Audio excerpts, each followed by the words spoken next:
بھر دو، میں فقیر ہوں تمہارا. علی سید الانبیاء والمرسلین، اما بعد فاعوذ باللہ من الشیطان الرجیم، بسم اللہ الرحمن الرحیم. قل ان صلاتی ونسکی ومحیای ومماتی للہ رب العالمین.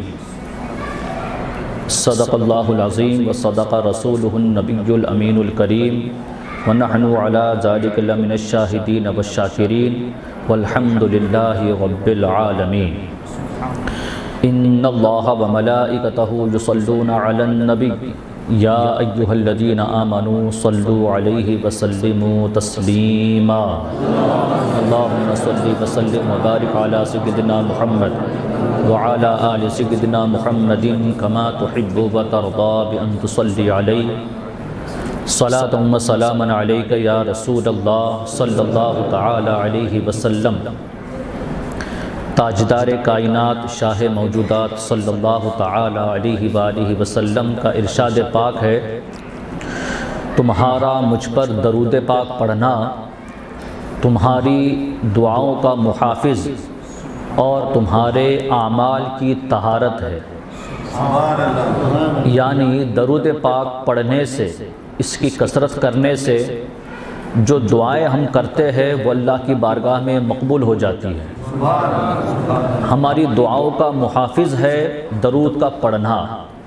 اور اعمال کی طہارت کا معنی یہ ہے کہ جو نماز، روزہ، حج و زکوٰۃ، صدقات، خیرات، اعمال صالحہ ہم جیسے بھی ہے، جس طرح سے بھی اس کو بجا لاتے ہیں، درود کی کثرت اگر ساتھ ہے تو یہ تمام اعمال میں جو کمی ہے، چاہے وہ اخلاص کی کمی ہو یا کسی عمل میں درستگی نہ ہو یا کسی سبب سے اس میں ریا پیدا ہو جائے، غرض کہ کوئی بھی نقص ہو، عیب ہو ہمارے اعمال میں، اور ساتھ ہی ساتھ درود کی کثرت رہے تو اس درود کی برکت سے ان اعمال کی کمی کو پورا کر کے، اس کو پاکیزہ کر کے اللہ کی بارگاہ میں پیش کیا جانے کے قابل بنایا جاتا ہے.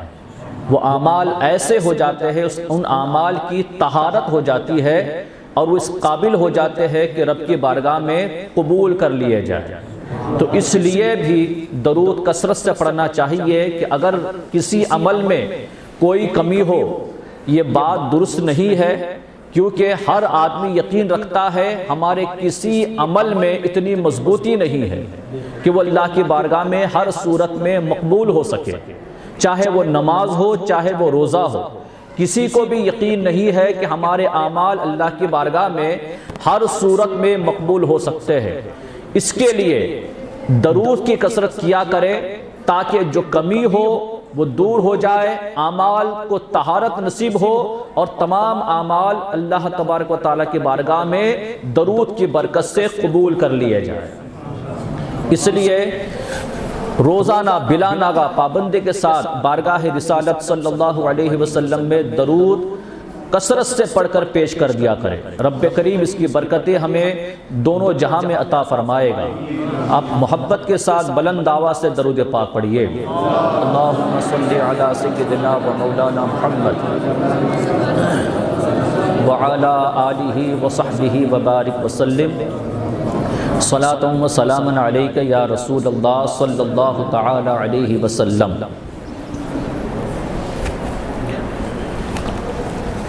میں نے قرآن مقدس کی جس آیت مبارکہ کو تلاوت کرنے کا شرف حاصل کیا ہے،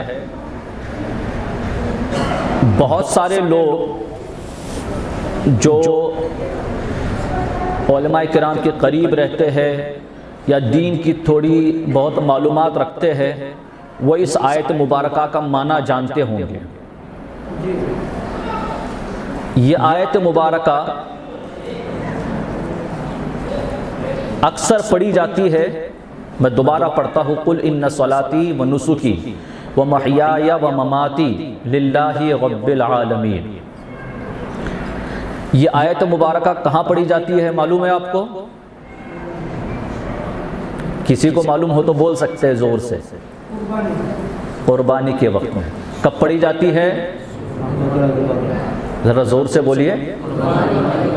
جانور ذبح کرتے وقت یہ آیت مبارکہ پڑھی جاتی ہے، اور ہم نے اس کو وہیں تک محدود رکھا، اس کے علاوہ اس کا نہ مقصد سمجھا نہ اس کو یاد رکھا کیا معنی ہے اس کا۔ اور میں نے اس آیت مبارکہ کو آج جشن غوث اعظم کے موقع پر تلاوت کیا ہے۔ وہ آیت مبارکہ صرف جانور ذبح کرتے وقت پڑھی جاتی ہے، اور ہم یہ بتانا چاہتے ہیں رب کریم کی بارگاہ میں جانور کو ذبح کرتے ہوئے کہ ہماری نماز، آیت کا معنی بتا رہا، ہماری نماز، ہماری قربانی، قل ان صلاتی و نسکی، ہماری نماز، ہماری قربانی، ہمارا جینا اور ہمارا مرنا سب مولا تیرے لیے۔ یہ کہاں پڑھتے ہم؟ جب جانور ذبح کرتے ہیں، اس کے علاوہ کہیں نہیں ہے زندگی میں ہمارے اس کا تصور کوئی۔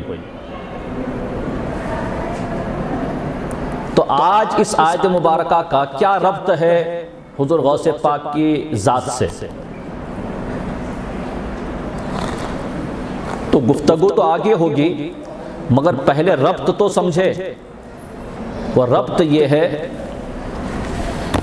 کہ آیت مبارکہ کا معنی یہ ہے کہ میری نماز، میری قربانی، میرا جینا اور میرا مرنا سب اللہ کے لیے،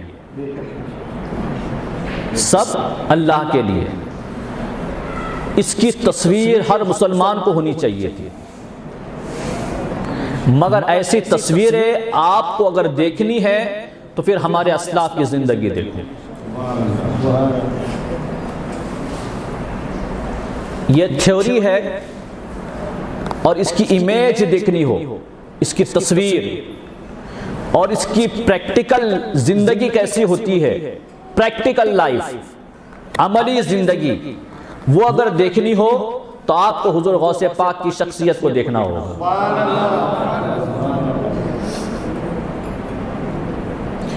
ان کی نماز، ان کی قربانی، ان کا جینا، ان کا مرنا سب اللہ کے لیے۔ عام طور پہ جلسہ غوث اعظم، جشن غوث اعظم جب منایا جاتا ہے تو ایک روایت ہے، ایک رسم ہے جو ایک زمانے سے چلی آ رہی ہے۔ وہ یہ ہے کہ ہم حضور غوث پاک رضی اللہ تعالیٰ عنہ کی شخصیت کو بیان کرنے کے لیے، آپ کی ذات، آپ کے مرتبے اور رتبے کو بیان کرنے کے لیے سب سے بڑا سہارا لیتے ہیں کرامتوں کا۔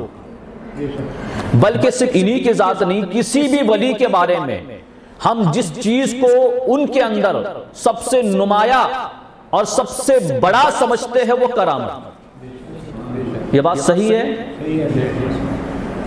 سمجھتے ہیں نا؟ سب سے نمایاں۔ جبکہ کرامت اولیاء کرام کی اصل نہیں ہے۔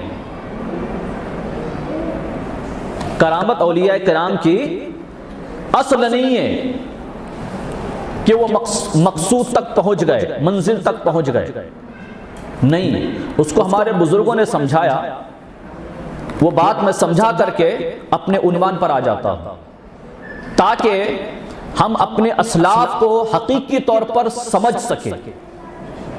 فرمایا گیا ہے ایک ٹرین چلتی ہے، ٹرین اپنی منزل کی طرف رواں دواں ہے، اور بڑی تیزی کے ساتھ، رفتار کے ساتھ وہ چل رہی ہے۔ تو ٹرین کی منزل کیا ہے کہ جہاں اس کو پہنچنا ہے، اگر بامبے ہے، اگر گوا ہے، حیدرآباد ہے، تو وہ اس کی منزل ہے۔ تو اپنی منزل پر پہنچنے کے لیے وہ ٹرین پونا سے چلتی ہے۔ تو ٹرین کو منزل تک پہنچنا ہے، یہ اس کی کامیابی ہے، وہ اس کی منزل ہے، یہ اس کا سفر ہے۔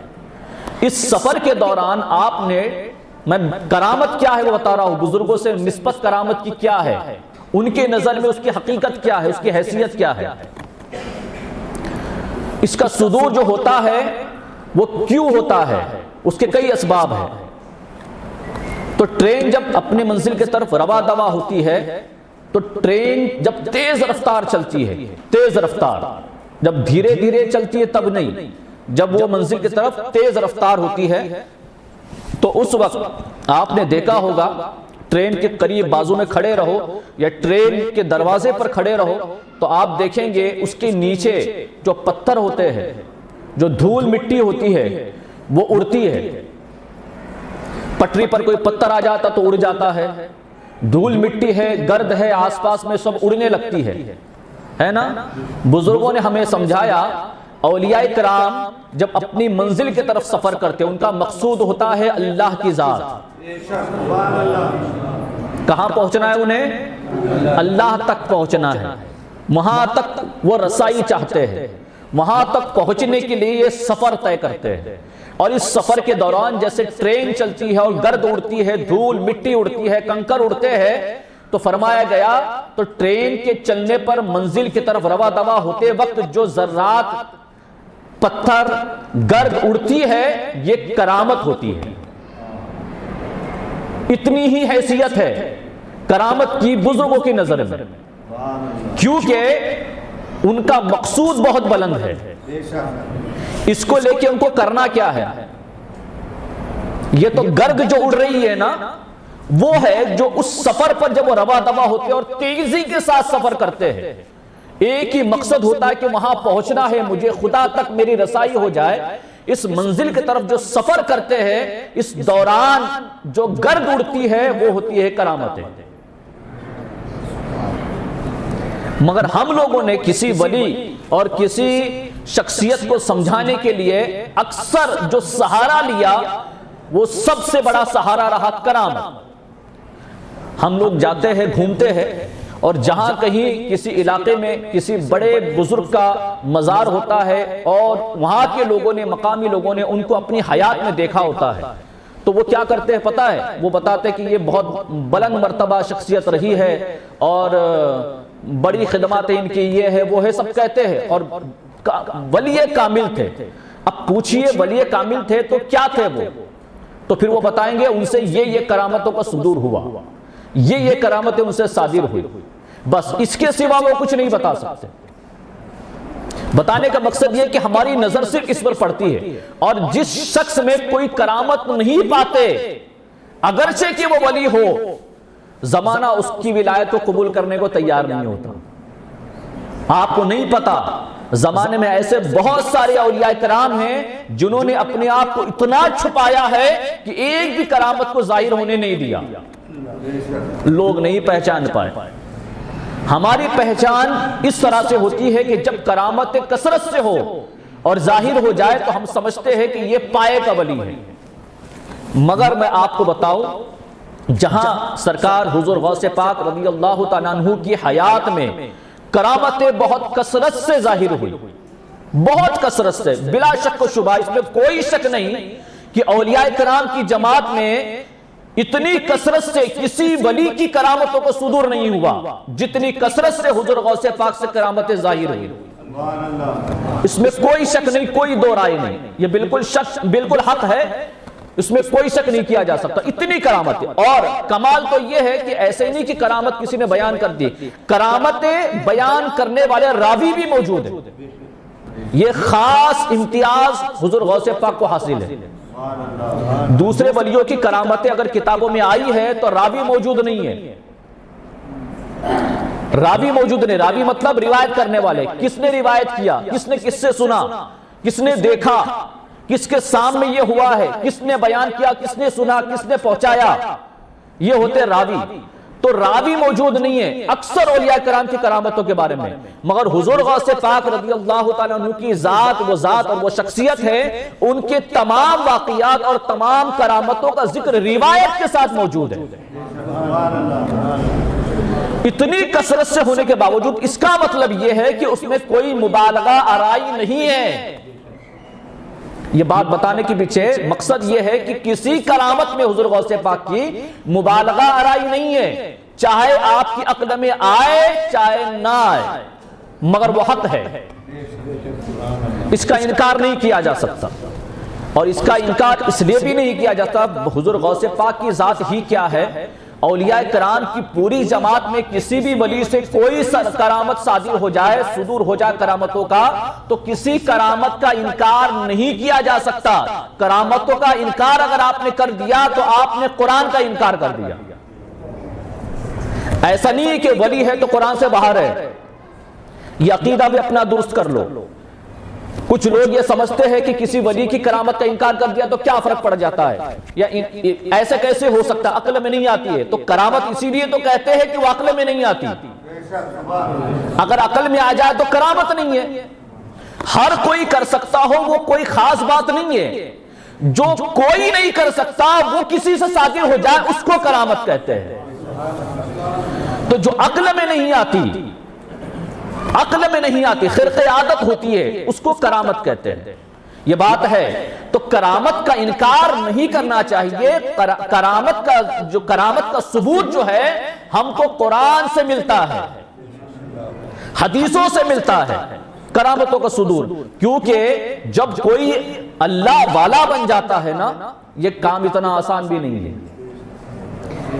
ہم کسی کو دیکھ کر کے یہ تو بول دیتے کہ اللہ والا ہے، 5 وقت کا نمازی ہو گیا تو بول دیتے کہ اللہ والا ہے، تھوڑا سا پرہیزگار نظر آ جائے تو بول دیتے کہ اللہ والا ہے، مگر حقیقی معنی میں اللہ والا مطلب اللہ کا دوست ہوتا ہے، اور اس سے دوستی کرنا اتنا آسان نہیں ہے کہ 5 وقت کی نمازیں پڑھ لو، چند وظائف کر لو اور اس سے قربت ہو جائے، اس سے دوستی ہو جائے، نہیں۔ میں حضور غوث پاک کی شخصیت آپ کو بتاتا ہوں، یہ پیدائشی دوست ہے، اس کا مطلب پیدائشی ولی ہے۔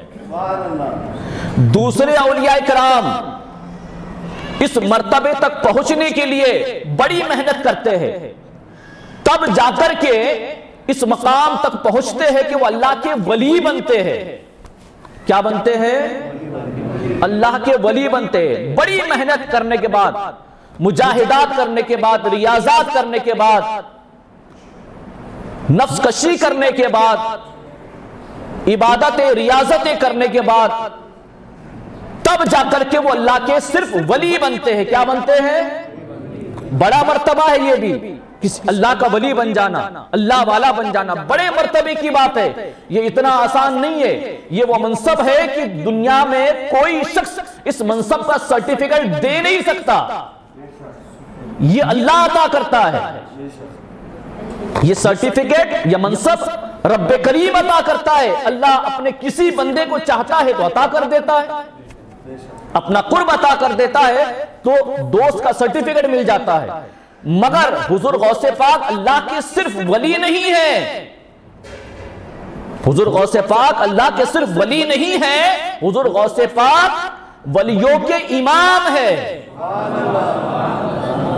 اور اس مرتبے پر فائز ہے آپ کہ آپ کے ذریعے سے ولایت تقسیم ہوتی ہے۔ ولایت کی تقسیم حضور غوث پاک کرتے ہیں۔ جو حضور غوث پاک کو امام مانے، کوئی بھی ولی ہو امام مانے تو پھر ولایت سلامت ہے، اور اگر آپ کے امامت سے انکار کر دے، امام الاولیاء ہے آپ کی امامت سے کوئی انکار کر دے اور یہ کہے کہ میں آپ کا قدم مبارک، حضور غوث پاک کا قدم مبارک اپنی گردن پر نہیں رکھتا یا ان کی ولایت کو قبول نہیں کرتا، تو اس شخص کی ولایت سلب کر لی جاتی ہے، اس کی ولایت چھین لی جاتی ہے، اس مرتبے کے ولی ہے۔ مگر بات یہ ہے کہ کسی شخص کو بھی، کسی بندے کو اللہ کا ولی بننا ہو اور خدا کا قرب پانا ہو تو اس کے لیے بڑی محنت اور مشقت کرنی پڑتی ہے۔ حضور غوث پاک جب پیدا ہوئے تو ولایت کے ساتھ، اس میں سب متفق ہے، کسی کو اختلاف نہیں اس بات پر، پیدا ہوئے تب ولی ہے۔ اب اگر یہاں سے ان کی زندگی شروع کی جائے اور سمجھا جائے تو میں آپ کو آپ کی زندگی کا کرامت سے بھی ایک نمایاں پہلو بتانا چاہتا ہوں۔ سب لوگ سنیں گے؟ کرامت سے بھی نمایاں پہلو کیا ہے وہ سنیے، اور کسی ولی کو سمجھنا ہو کہ ولایت کیسے ملتی ہے، ولایت کیسے ملتی ہے۔ اور یہ بھی یاد رکھو، ہر آدمی کے لیے یہ ممکن نہیں ہے کہ کسی کو پہچان لے کہ یہ اللہ کا ولی ہے یا نہیں، اتنا آسان نہیں ہے کہ کوئی بھی پہچان لے۔ پہچاننے کے لیے دل میں بصارت چاہیے، دل کی آنکھیں چاہیے، وہی شخص کسی کی ولایت کو پہچان سکتا ہے، ورنہ ہر ایک کی بس کی بات نہیں ہے کہ وہ کسی ولی کو پہچان لے۔ تو یہ سفر کیسے ہوتا ہے؟ پیدائشی ولی ہے۔ اب ذرا سوچ کر دیکھیے، اس مرتبے پر پہنچنے کے لیے محنت، مشقت، مجاہدات، ریاضات کرنے پڑتے ہیں، نفس کشی کرنی پڑتی ہے، اور دل میں آنے والے، دل میں اپنے آپ کو بھلا دینا، دل میں سے سب کچھ نکال دینا سوائے خدا کے، سب نکال دینا، سب کی محبت نکال دینا اور صرف خدا کی محبت رکھنا، تب جا کر کے کوئی ولایت کے منصب پر پہنچتا ہے۔ ما سوا اللہ کے سب کو نکال دینا، کسی کا خیال نہ رہے، صرف اللہ رہے، مخلوق سے بے پرواہ ہو جانا اور صرف اللہ کو یاد رکھنا، تب جا کر کے کوئی ولی بنتا ہے، اور یہ پیدا ہوئے تب ولایت ساتھ ہے، پیدا ہوئے تب ولایت ساتھ ہے۔ مگر اس کے باوجود آپ کا سفر سنیے، سب کو پتا ہے، میں اشارہ کرتے ہوئے آگے بڑھوں گا کیونکہ اگر ڈیٹیل میں جاؤں گا تو بہت وقت لگے گا۔ حضور غوث پاک رضی اللہ تعالیٰ عنہ کی جب ولادت ہوئی تو سب کو پتا ہے، دیکھیے ولادت ہوئی تو رمضان کا مہینہ شروع ہوا، بچے پر تو روزے فرض نہیں ہے، بچے پر تو روزے فرض نہیں ہے نا، جب بچہ بالغ ہو جائے تب فرض ہوتے ہیں، مگر حضور غوث پاک کی پہلی کرامت۔ اچھا ایک بات اور سنیے، کرامت ہم یہ سمجھتے ہیں، وہ بات صحیح ہے، لیکن میں ایک کرامت اور بتاتا ہوں۔ خرق عادت، کوئی عمل صادر ہو جائے، کوئی کام ہو جائے، ہم اس کو کرامت کہتے ہیں، جو عقل میں نہ آئے ہم اس کو کرامت کہتے ہیں، ہے نا؟ مگر بزرگوں کی جب زندگی پڑھو نا تو ذرا غور کر کے دیکھو، جو نقطہ میں بتا رہا ہوں آپ کو، بزرگوں کی زندگی، کسی بھی ولی کی زندگی، پھر حضور غوث پاک کی سیرت پڑھو، تو میں سمجھتا ہوں ان کی سب سے بڑی کرامت کیا ہے پتہ ہے؟ یہ اپنے آپ کو گناہوں سے بچا کر رکھتے ہیں۔ آپ نے سمجھا نہیں، ہم جس کو گناہ سمجھ رہے وہ تو ہے ہی نہیں ان کی زندگی میں، ہم جس کو گناہ تصور بھی نہیں کرتے، جو دل میں، دماغ میں، خیال میں آتے رہتے ہیں اور ہم گنہگار ہو جاتے ہیں، گمان میں آتے ہیں، خیال میں آتے ہیں، دل میں آتے ہیں، گمان میں، خیال میں، دماغ میں جو بستے ہیں ہمارے، ایسے گناہوں سے بھی اللہ والے پاک ہوتے ہیں اور اپنے آپ کو اتنا بچا کر رکھتے ہیں۔ ایسا نہیں ہے کہ ولیوں سے گناہ نہیں ہو سکتا ہے، مگر اللہ ان کو بچا کر رکھتا ہے۔ یہ معصوم نہیں ہوتے مگر محفوظ ہو جاتے ہیں، یہ معصوم نہیں ہوتے مگر محفوظ ہو جاتے ہیں۔ یہ ان کی سب سے بڑی کرامت ہوتی ہے کہ اس دنیا میں بستے ہوئے اپنے آپ کو تمام گناہوں سے محفوظ رکھتے ہیں۔ ہاں کہیں اور چلے جائے دنیا کو چھوڑ کر کے تو پھر اور آسان ہے، مگر دنیا میں بستے ہوئے اپنے آپ کو محفوظ رکھنا یہ کوئی معمولی بات نہیں ہے نا؟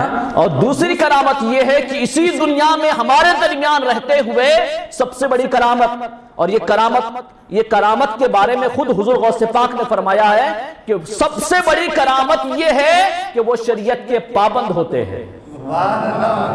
اس کا مطلب یہ ہے کہ اگر کوئی شریعت کا پابند ہو جائے تو یہ بڑی کرامت کی بات ہے۔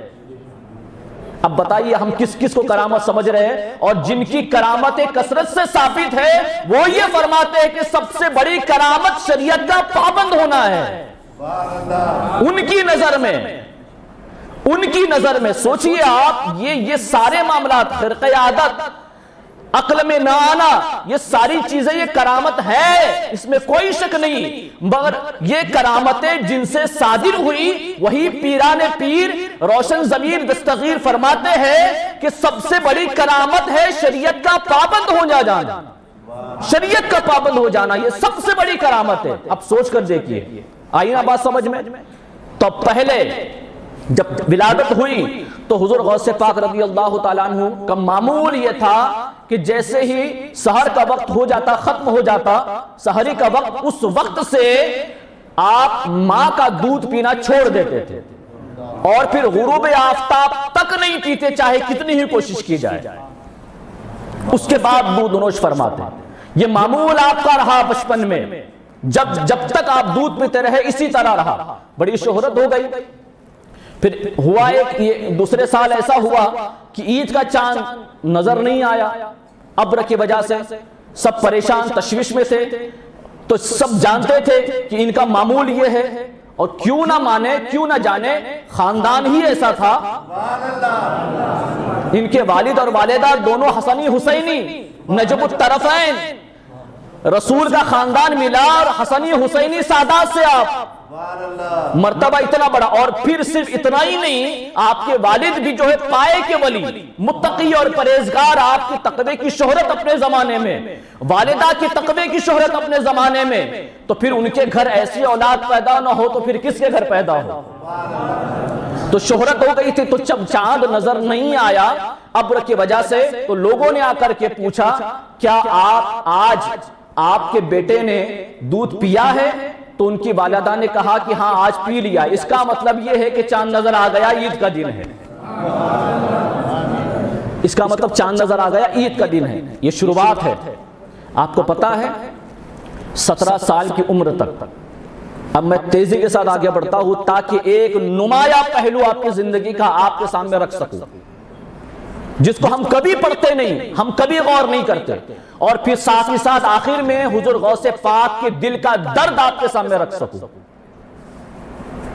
درد, ان کے دل میں درد کیا ہے, حضور غوث پاک کی شخصیت کیا ہے. تو پھر ہوا یہ کہ 17 سال کی عمر تک آپ نے بنیادی تعلیم, ہاں ایک تو یہ, دوسری مشہور ہے یہ بات بھی کہ جب آپ کی ولادت کے بعد 4 سال 4 مہینے 4 دن ہوئے اور آپ کے والد محترم نے استاد کے پاس آپ کو بٹھا دیا اور بسم اللہ شریف پڑھائی گئی, بسم اللہ خوانی کرائی گئی. تو جیسے ہی بسم اللہ پڑھائی تو حضور غوث پاک نے بسم اللہ پڑھتے ہی پورے 18 پارے قرآن مقدس کے حفظ سنا دیے. پوچھا عبد القادر یہ تم نے کیسے کیا, آج تو پہلی بار پڑھ رہے ہو؟ تو حضور غوث پاک جواب دیتے ہیں میری والدہ 18 پارے کی حافظہ تھی, میں روزانہ پیٹ میں سنتا تھا, وہ تلاوت کرتی تھی, سنتے سنتے میں نے یاد کر لیا, وہ مجھے آپ یاد ہے. اس کے بعد بقیہ پارے حفظ کیے. 17 سال کی عمر تک آپ نے جتنی تعلیم جیلان میں ممکن تھی وہ حاصل کر لی. اور اس کے بعد پھر چونکہ اس زمانے میں بغداد ہی ایک ایسا شہر تھا جو تعلیم کا مرکز مانا جاتا تھا, والدہ سے اجازت لی اور پھر بغداد کی طرف روانہ ہوئے. وہ واقعہ بھی آپ کو پتا ہے, کون سا؟ ڈاکوؤں نے پکڑ لیا تھا, گھیر لیا تھا پورے قافلے کو. یہ تو سب جانتے ہیں نا, بولیے ذرا زور سے بولیے. ہاں, تو اس واقعے کو اکثر لوگوں نے بیان کیا کہ بچپن کا واقعہ بول کے. ٹھیک ہے, عمر بچپن ہی ہے مگر 17 سال کے تھے آپ اس وقت. کتنے؟ تو ایسا بھی نہیں کہ پورا بچپنا تھا کہ جس طرح بچہ معصوم ہوتا ہے کہ جھوٹ نہیں بولتا, ایسا تو نہیں تھا. شعور تھا آپ کے پاس. 17 سال کی عمر مطلب باشعور ہوتا ہے کوئی بھی. تو اس وقت آپ کا وہ واقعہ بھی بڑا مشہور ہے. میں صرف اشارہ کر دوں کہ جب ڈاکوؤں نے سب کو گھیر لیا, سب کو لوٹ لیا, پکڑ لیا, تو حضور غوث پاک کی والدہ نے آپ کو 40 دینار دیے تھے آپ کی گدڑی میں سی کر کے کہ اس کو حفاظت سے رکھنا. اور جاتے جاتے وصیت کی تھی کہ عبد القادر 2 وصیت کرتی ہوں, عہد کرو مجھ سے اس کو پورا کرو گے, عہد کرو, وعدہ کرو. 2 وصیت 2 نصیحت وہ یہ تھی کہ عبد القادر زندگی میں کبھی جھوٹ نہیں بولنا, زندگی میں کبھی بولیے جھوٹ نہیں بولنا, اور کبھی حرام کی غذا نہیں کھانا. تو والدہ کی اس عہد کو آپ نے پوری زندگی اس کو مضبوطی سے قائم رکھا, اس پر جمے رہے. اور جب چور نے ڈاکوؤں نے پکڑ لیا، سب کو لوٹ لیا، اور حضور غوث پاک سے پوچھا تمہارے پاس بھی کچھ ہے؟ 17 سال کی عمر ہے۔ ایسا نہیں کہ بچے تو سچ بولتے ہیں، وہ لوگ کہتے ہیں بچے تو سچ ہی بولتے، تو ایسے نہیں تھے کہ بہت چھوٹے تھے، 17 سال کی عمر تھی، اور اس عمر میں باشعور ہو جاتا ہے بچہ، سمجھدار ہو جاتا ہے، کیا چھپانا اور کیا بتانا یہ جانتا ہے، بالکل ہوش میں تھے جس طرح ہم ہیں۔ اور جب ڈاکوؤں نے پوچھا کہ تمہارے پاس کیا ہے، تو کہا میرے پاس 40 دینار ہے۔ ایک نے پوچھا، آگے بڑھا، اب ظاہر سی بات ہے، اب جس کو لوٹنے کے لیے وہ جا رہے، ایک زندگی ان کی گزری ہوئی ہے، جب کسی کو لوٹتے ہیں اور پوچھتے ہیں کیا ہے تمہارے پاس، تو پہلے سامنے والا کہتا ہے میرے پاس کچھ نہیں ہے۔ یہی ہوتا ہے نا، میرے پاس کچھ نہیں ہے، پوری زندگی ان کی گزری تھی، اور یہ پہلا شخص زندگی میں ملا تھا جو کہتا کہ ہاں میرے پاس ہے، تو ان کو یقین ہی نہیں آیا، ان کو لگا مذاق ہوگا۔ دوسرا آیا، دوسرے نے پوچھا، وہی جواب دیا، ہاں میرے پاس 40 دینار ہے۔ تیسرا آیا، اس کے بعد دیگر کئی لوگ آئے۔ جب سردار کے پاس، ان کے سردار کے پاس یہ سب لوگ پہنچے اور بتایا کہ سب کو لوٹ لیا، مگر ایک عجیب شخص تھا، ایک عجیب بچہ تھا، وہ یہ کہتا کہ میرے پاس 40 دینار ہے۔ ہم نے جب پوچھا تو کہا تم نے کیا کیا؟ لیے سے نہیں، انہوں نے کہا کہ نہیں۔ تو کہا بلا اس کو، بلایا گیا، حضور غوث پاک بچپن کی عمر ہے، بلایا گیا، پوچھا ہے تمہارے پاس کچھ؟ کہا ہے۔ کیا ہے؟ 40 دینار ہے۔ اچھا کہاں ہے؟ کہا گدڑی میں سلے ہوئے۔ جب کھول کے دیکھا تو نکلے۔ کہا سب چھپاتے ہیں اور تم نے بتا دیا، اس میں کیا راز ہے؟ تو حضور غوث پاک نے فرمایا وہ اس لیے کہ میں اپنے والدہ سے وعدہ کر کے آیا ہوں، جو میری والدہ نے مجھ سے لیا تھا کہ عبد القادر زندگی میں کبھی جھوٹ نہیں بولنا اور کبھی حرام کی غذا نہیں کھانا۔ سردار نے جب یہ بات سنی تو آنکھوں سے آنسو ٹپک پڑے اور کہتا ہے کہ تم اپنے والدہ کی نصیحت پر اور اس کو وعدہ کر کے آئے ہو، اس وعدے کو پورا کر رہے ہو ان حالات میں بھی، اور ہم نے جو اپنے رب سے وعدے کیے ہیں وہ روز توڑتے ہیں۔ بس یہ بات اس سردار کے سینے میں لگ گئی۔ حضور غوث پاک کے دست مبارک پر سردار نے، ڈاکوؤں کے سردار نے توبہ کر لی، اور جب اس نے توبہ کر لی تو اس کے ساتھ جتنے ساتھی تھے سب نے توبہ کر لی۔ حضور غوث پاک کے دست مبارک پر توبہ کرنے والی یہ پہلی جماعت تھی، توبہ کرنے والی یہ پہلی جماعت تھی۔ یہ سفر طے ہوا، یہاں سے آگے بڑھے، 17 سال کی عمر میں بغداد پہنچے۔ بزرگوں اور دوستوں یاد رکھو، ایک بنیادی چیز یہ بھی ہے کہ ولایت ہی منزل ہے۔ ہم علم حاصل کرتے ہیں، عمل کرتے ہیں، ریاضات مجاہدات کرتے ہیں تاکہ اللہ تک رسائی ہو جائے، اللہ ہم سے راضی ہو جائے۔ کیوں؟ اللہ ہم سے راضی ہو جائے، اور ولی وہ ہوتا ہے جن سے اللہ راضی ہوتا ہے۔ ولی کون ہوتا ہے؟ جن سے اللہ راضی ہوتا ہے، اسی لیے تو قرب عطا کرتا ہے، اور جس کو وہ قرب عطا کرتا ہے اس سے وہ راضی رہتا ہے۔ جسے وہ قرب عطا کرتا ہے تو اس کا کہنا خدا کا کہنا ہو جاتا ہے۔ یہ بات سمجھ لیں۔ تو ولایت تک پہنچنے کے لیے یہ سب کرنا پڑتا ہے، یہ تو پیدائشی ولی ہے۔ حضور غوث پاک تو پیدائشی ولی ہے، مگر اب سنو، 17 سال کی عمر تک جو تعلیم ممکن تھی جیلان میں وہ حاصل کی، وہاں سے آگے کا سفر شروع کیا، بغداد پہنچے، اور بغداد میں مدرسے میں داخلہ لیا، اور اس مدرسے میں داخلہ لینے کے بعد آگے کی تعلیم پوری کی۔ اس کے بعد آگے کی تعلیم پوری کی۔ اس دوران حضور غوث پاک رضی اللہ تعالیٰ عنہ دوران تعلیم اتنی دقتیں آئی، پھر بغداد شریف میں دوران تعلیم آپ کے پاس کھانے کو تک جو تھا وہ ختم ہو گیا تھا، اور وقت اتنا برا آیا کہ قحط پڑ گیا اور سب کے حالات خراب۔ مدرسے کے طلبہ ایک وقت کا کھانا مل جائے اس غرض سے گھومتے تھے علاقوں میں کہ کہیں کوئی کھلا دے گا، کہیں کوئی کھلا دے گا، مگر یہ سادات گھرانے سے، اور پھر حضور غوث پاک ہے۔ ولایت یہ ہے کہ حضور غوث پاک کا ایسا نہیں کہ بعد میں پتا چلا۔ کئی ولی تو ایسے ہوتے ہیں جن کو خود اپنی ولایت کی خبر نہیں ہوتی، کئی ولی ایسے ہوتے ہیں جن کو اپنی ولایت کی خبر نہیں ہوتی، مگر حضور غوث پاک سے پوچھا گیا کہ یا غوث پاک آپ کو اپنی ولایت کی خبر کب ہوئی؟ تو فرمایا جب میں چھوٹا تھا اور مکتبے میں جاتا تھا، مکتبے میں پڑھنے کے لیے، جیلان میں بچپن میں جب پڑھنے کے لیے بسم اللہ خانے کے بعد جب مدرسے میں مکتب میں پڑھنے کے لیے جایا کرتا تھا، تب میں آوازیں سنتا تھا، دکھائی تو نہیں دیتا تھا مگر اس وقت میں آوازیں سنتا تھا کہ فرشتے یہ اعلان کرتے تھے ہٹ جاؤ اللہ کا ولی آ رہا ہے، ہٹ جاؤ اللہ کا ولی آ رہا ہے۔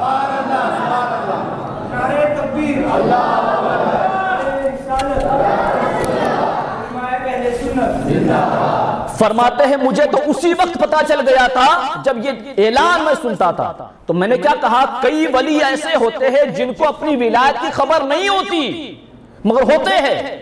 حضور غوث پاک ایسے بھی نہیں ہے، حضور غوث پاک کو بچپن سے خبر ہے ان کی ولایت کی۔ آپ فرماتے ہیں کہ ایک مرتبہ میں کھیلنے کے لیے باہر نکلا، اور جب بھی باہر نکلتا بچوں کے ساتھ کھیلنے کے لیے ایک غیبی آواز آتی اور کہتی عبد القادر ہم نے تمہیں کھیل کود کے لیے پیدا نہیں کیا ہے۔ یہ آواز سن کر حضور غوث پاک فرماتے میں ڈر کے مارے نکل جاتا۔ اور ایک بات اور سن لیجئے، یہ 17 سال کی عمر جب ہوئی نا، آپ نے جو ارادہ کیا تعلیم حاصل کرنے کا، آگے پڑھنے کا، وہ بھی کیوں کیا؟ آپ والد کے وصال کے بعد، والد محترم کی وصال ظاہری کے بعد آپ جو ہے کھیتی کرتے تھے، جو کھیتی تھی آپ کے حصے میں آئی تھی، کھیتی کر رہے تھے، تو اس وقت آپ کو ایک غیبی آواز آئی، عبد القادر ہم نے تمہیں اس کام کے لیے پیدا نہیں کیا ہے، تم کسی اور کام کے لیے پیدا کیے گئے ہو۔ یہ اعلان سنتے ہی حضور غوث پاک بے چین ہو گئے اور گھر کی طرف دوڑے، گھر کی طرف دوڑ کر کے گھر کی چھت پر چلے گئے، اور جب چھت پر گئے اس پریشانی کے عالم میں کہ یہ آوازیں آ رہی ہے، تو پریشانی کے عالم میں چھت پر جب گئے تو چھت پر آپ کی نظر ایسے کھل گئی کہ حضور غوث پاک فرماتے ہیں کہ اس وقت جو ہے حج کا موقع تھا، عرفات میں جتنے لوگ جمع تھے میں نے اپنی گھر کی چھت سے سب کو دیکھا۔ اس مرتبے پر حضور غوث پاک بچپن سے ہے۔ جب یہ دیکھا تب آ کر کے اپنی والدہ سے کہا کہ والدہ مجھے اجازت عطا فرمائیں۔ اس وقت آپ کی والدہ کی عمر جو تھی وہ 77 سال تھی، 77 ایئرز، اور والدہ نے بھی اجازت دے دی علم حاصل کرنے کے لیے۔ سوچنے والی بات ہے یہ سب دیکھنے کے بعد اس وقت آپ کو پتا تھا کہ میں ولی ہوں، اس وقت سے آوازیں آتی تھی، تب آپ نے ذوق بتایا اپنا کہ میں پڑھنا چاہتا ہوں، شوق بتایا کہ میں پڑھنا چاہتا ہوں، تب وہاں سے آپ روانہ ہوئے۔ تو میں یہ بتانا چاہ رہا ہوں کہ جب بغداد میں مدرسے میں کھانے کے لالے پڑ گئے، بھوک سے تڑپنے لگے، 3 دن 4 دن فاقے تھے، 3 دن بعد ایک بار کھانا مل جایا کرتا تھا، ایسے حالات میں بھی اس زمانے میں ذوق کتنا تھا پڑھنے کا، ذرا سوچ کر دیکھیے۔ حضور غوث پاک بھی نکلے علاقے میں مگر ان کو حیا آئی کہ میں ان سے کیسے مانگوں، دوسرے طلبہ تو مانگ کر کھا رہے تھے کیونکہ بھوک تھی، اور بھوک ایسی ہو تو پھر مانگنا بھی جائز ہے، آئی بات سمجھ میں، ایسے حالات ہو جائے، مگر حضور غوث پاک نہیں۔ طلبہ نے کہا کہ چلو ایک جگہ چلتے ہیں، وہاں امید ہے کچھ مل جائے، کوئی کھلا دے۔ جب حضور غوث پاک ان کے ساتھ روانہ ہوئے تو آپ فرماتے ہیں سارے واقعات حضور غوث پاک نے خود سنائے ہیں اپنے بچپن کے۔ جب وہاں روانہ ہوئے تو دیکھا کہ فقراء کی قطار لگی ہے، سب منتظر ہے کہ کچھ مل جائے کھانے کو، قحط پڑا ہوا تھا۔ تو اتنی لمبی قطار دیکھی تو کہا کہ اگر میں بھی اس میں شامل ہو جاؤں تو کسی نہ کسی کا حصہ رہ جائے گا، ان کو کیسے ملے گا اگر مجھے مل گیا تو۔ وہاں سے پھر تنہا الگ سے نکل گئے، نہیں رکے وہاں پر۔ تو حضور غوث پاک نے ایسے ہی وقت گزارا۔ پڑھائی کے دوران حضور غوث پاک فرماتے میری حالت ایسی ہو جاتی کہ بعض اوقات میں بے ہوش ہو جاتا۔ کیا ہو جاتا؟ بے ہوش ہو جاتا۔ حضور غوث پاک خود فرماتے ہیں کہ ایک بات تو ایسے ہوا کہ لوگوں نے مجھے سمجھ لیا کہ یہ انتقال کر گیا ہے، لوگوں نے مجھے غسل دیا، نماز جنازہ پڑھی، اور جنازے میں جب مجھے اٹھا کر لے جانے لگے تب مجھے ہوش آیا۔ سنا ہے آپ لوگوں نے یہ شخصیت؟ دیکھو مرتبہ یہ ہے کہ ولی ہے اللہ کے، آنے والے زمانے میں مقام غوثیت پر فائز ہونے والے ہیں، یہ سب طے ہے تقدیر میں۔ اور ولی وہ ہوتا ہے جو کہہ دے اور خدا پورا نہ کرے، ہو ہی نہیں سکتا۔ مگر پھر بھی اتنی مشقتوں سے گزرنا پڑا، اتنی دشواریوں کا سامنا کرنا پڑا علم حاصل کرنے کے لیے۔ حضور غوث پاک کی زندگی بتاتی ہے کہ آپ کچھ بھی ہو جاؤ مگر بغیر علم کے آپ کچھ بھی نہیں ہیں۔ پیدائشی ولی ہے، لوگ علم حاصل کرتے ہیں اللہ تک پہنچنے کے لیے، حضور غوث پاک اللہ تک پہنچے ہوئے ہی پیدا ہوئے، ولایت کے سرٹیفکیٹ کے ساتھ پیدا ہوئے۔ اس کے باوجود اللہ اپنے ولیوں کو جو ہے نا وہ علم عطا بھی کرتا ہے۔ اگر اللہ کسی کو اپنا ولی بناتا ہے اور اگر وہ جاہل ہو تو اللہ اپنی عطا سے اس کو عالم بنا دیتا ہے، اس کا سینہ علم کے نور سے منور کر دیتا ہے، ان کا بھی کر دیتا۔ اور کوئی شک نہیں جس نے پیدا ہوتے ہی 17 پارے سنائے ہو حفظ، اس کا سینہ کیسے منور ہوگا؟ مگر پھر بھی یہ سفر کیا، دقتیں مشقتیں اٹھائی حضور غوث پاک نے۔ یہ سارے واقعات میں آپ سے کیوں بیان کر رہا ہوں؟ اس لیے تاکہ ہم جب حضور غوث پاک کو پہچانتے ہیں تو حضور غوث پاک کو جانے بھی، اچھی طرح سے جانے۔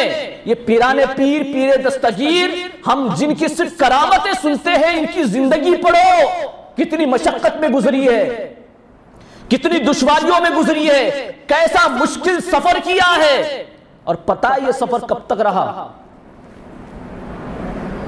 50 سال تک۔ کتنے؟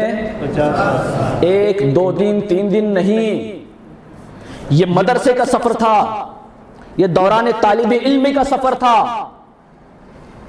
بولو جنازے کی نماز پڑھی گئی، حالت کیسی ہوگی، کتنا برداشت کیا ہوگا، بھوک، کیوں پتہ ہے کیوں؟ صرف پڑھنے کے لیے۔ کس کے لیے؟ ذرا زور سے بولیے، پڑھنے کے لیے۔ حضور غوث پاک خود اپنے کلام میں ارشاد فرماتے ہیں، کہ میں پڑھتا رہا، علم حاصل کرتا رہا، علم حاصل کرتا رہا، یہاں تک کہ میں قطب بن گیا۔ تو آپ فرماتے میری قطبیت کا سبب علم ہے۔ اور آج زمانہ دیکھو، حضور غوث پاک کے ماننے والے سب جاہل ہیں۔ میں ایک اکثریت کی بات کر رہا ہوں، ان کو نہیں ماننے والے پڑھ رہے ہیں۔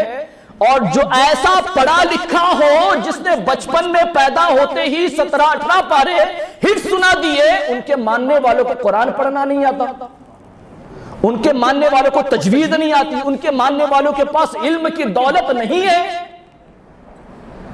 جو ولی ہے پیدائشی وہ اتنی محنت کرتے ہیں علم حاصل کرنے کے لیے۔ علم حاصل کیا جاتا ہے خدا کو پہچاننے کے لیے، خدا کا قرب پانے کے لیے، پہلے سے قریب ہے یہ، پھر بھی علم حاصل کر رہے ہیں۔ کیوں؟ تاکہ آنے والے مریدین ایک راہ لے سکے، رہنمائی کے لیے۔ تو آپ فرماتے میں علم حاصل کرتا رہا یہاں تک کہ میں قطب بن گیا۔ قطبیت کا سبب اور ریزن کیا بتایا؟ علم۔ پھر ایسا کیوں ہے کہ حضور غوث پاک ہمارے امام، ہمارے سردار، ہماری جان، ہماری عزت، ہماری آبرو، ہمارے سب کچھ، ہمارے مرشد، ہمارے پیر، اور ان کے ماننے والے کے پاس کچھ بھی نہیں؟ اپنے عقیدے اور اپنی ایمان کی حفاظت کے لیے بھی وہ علم نہیں، اپنے عقیدے کی حفاظت کا بھی علم نہیں، قرآن پڑھنا نہیں جانتے، حدیث پاک پتہ نہیں، دین نہیں پتا، اسلام نہیں پتا، ایمان نہیں پتا۔ ذرا سوچ کر دیکھیے، یہ ایک عبرتناک مقام ہے ہمارے لیے، اور ساتھ ہی ساتھ یہ رہنمائی ہماری۔ حضور غوث پاک فرماتے ہیں یہ طالب علم کا زمانہ اور ہماری حالت، کیا نہیں لگتا آپ کو جیسا پیر ہے ویسا مرید بھی ہو؟ کہتے ہیں مرید پر پیر کا رنگ چڑھتا ہے، اور اسی کو مرید بھی کہتے ہیں، اسی کو بولو ذرا زور سے۔ ہمارے یہاں ایک چیز تو ہو جاتی ہے، ٹوپی کا رنگ چڑھ جاتا ہے، معذرت کے ساتھ ٹوپیوں کا رنگ چڑھ جاتا ہے، پیر کی ٹوپی جیسی ویسے مرید کی ٹوپی ہو جائے، اور پھر باقاعدہ اس پر پابندی کی جاتی ہے کہ جیسے پیر ہے، پیر بھی کہتا ہے کہ جیسے میری ٹوپی ویسے ہی مرید کی ٹوپی ہو جائے، سختی کی جاتی ہے۔ میں گواہ ہوں، آپ دوسری ٹوپی نہیں پہن سکتے، یہ ماحول بنا ہوا ہے، حالانکہ یہ سب ہے نہیں دین میں، یہ سب شدت نہیں ہے، تشدد نہیں ہے، اور ہوتا ہے، مگر کیا عجیب بات ہوتی اور کیا شاندار بات ہوتی کہ ہم ایسا رنگ چڑھاتے جیسا حضور غوث پاک نے اپنے اوپر چڑھایا تھا، کہ وہ عالم تو ہم بھی عالم، ان کے پاس علم تو ہم بھی علم حاصل کریں گے۔ یہ الگ بات ہے کہ اس مرتبے تک ہم نہیں پہنچ سکتے، مگر پیچھے پیچھے تو چلتے۔ آپ نے تو راستہ ہی بدل دیا، راستہ ہی الگ کر لیا اپنا۔ وہ اتنے بڑے عالم اور ہم کچھ بھی نہیں، اپنے زمانے کے مجدد رہ چکے۔ وہ حضور غوث پاک جب واعظ فرمایا کرتے تھے نا، واعظ تقریر، حضور غوث پاک کے مجمع میں 400 علماء کرام قلم لے کر کے، کتاب اور قلم لے کر کے بیٹھتے تھے اور آپ کے ملفوظات کو نوٹ کر لیا کرتے تھے۔ یہ صرف 400 کتنے؟ 400 علماء، اور اس کے علاوہ مجمع کتنا؟ 70,000 کا مجمع۔ بولو کتنا؟ 70,000 کا مجمع آپ کے واعظ میں آیا کرتا تھا، نصیحت میں، تقریر میں آیا کرتا تھا۔ اور آپ کی یہ کرامت تھی کہ پہلے مائک کا زمانہ تو تھا نہیں، پہلی صف میں بغیر مائک کی بات کرتے تھے، پہلی صف میں بیٹھ کر سننے والا آپ کی آواز کو جیسا سنتا تھا، 70,000 کے مجمع میں سب سے آخر میں بیٹھنے والا شخص بھی ویسے ہی سنا کرتا تھا۔ یہ کرامت تھی۔ مگر یہ بات بھی غور کرو، اس مرتبے کے عالم تھے آپ کہ علماء بیٹھا کرتے تھے مجلس میں، اور پھر جو علم بٹتا تھا تو علماء کہتے تھے یہ تو پڑھا ہے، یہ تو پڑھا ہے، یہ تو پڑھا ہے، مگر جب تفسیریں آگے بڑھ جاتی تو اس کے بعد جب روحانی تفسیر بیان کرتے تو یہ غش کھا کے گر جاتے، یہ کہاں سے انہوں نے پڑھا، یہ کہاں سے بیان کر رہے، یہ ہم نے نہیں پڑھا، یہ ہم نے نہیں پڑھا، یہ ہم نے نہیں پڑھا۔ لوگ ولیوں کو یہ بھی سمجھتے ہیں کہ ولیوں کے پاس علم نہیں ہوتا، یہ جاہلانہ بات ہے، بالکل جاہلانہ بات ہے۔ اس لیے کہ ہم قرآن نہیں پڑھتے نا، ہم جواب نہیں دے پاتے، ورنہ حقیقت کیا ہے پتہ ہے؟ سنو قرآن کہتا ہے، سنو قرآن کہتا ہے، کیونکہ اللہ کے ولی کا دل جو ہے اس کو اللہ روشن کرتا ہے، کیونکہ جب وہ ولی بناتا ہے، ذرا سوچ کر دیکھو، جب اللہ اس کو اپنا کسی کو دوست بناتا ہے تو اس کو جاہل رہنے دے گا؟ اپنا بنا رہا ہے تو کیسے ممکن ہے کہ وہ خالی رہ جائے؟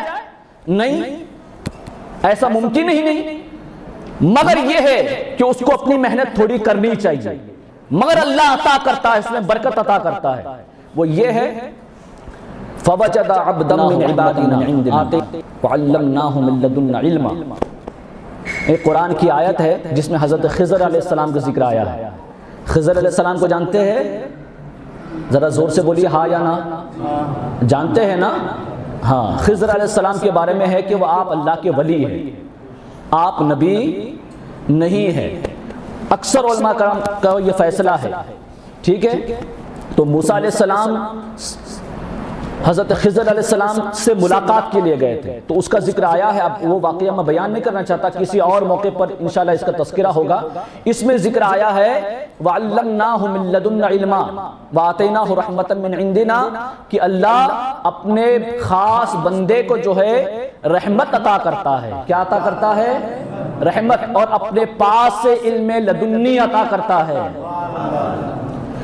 کیا عطا کرتا ہے؟ ذرا زور سے بولو، علم لدنی عطا کرتا ہے۔ ایک تو رحمت اور دوسرے علم لدنی۔ تو میں یہ بتانا چاہ رہا ہوں کہ اللہ کے ولیوں کے پاس صرف ظاہری علم نہیں ہوتا، عطائی علم بھی ہوتا ہے۔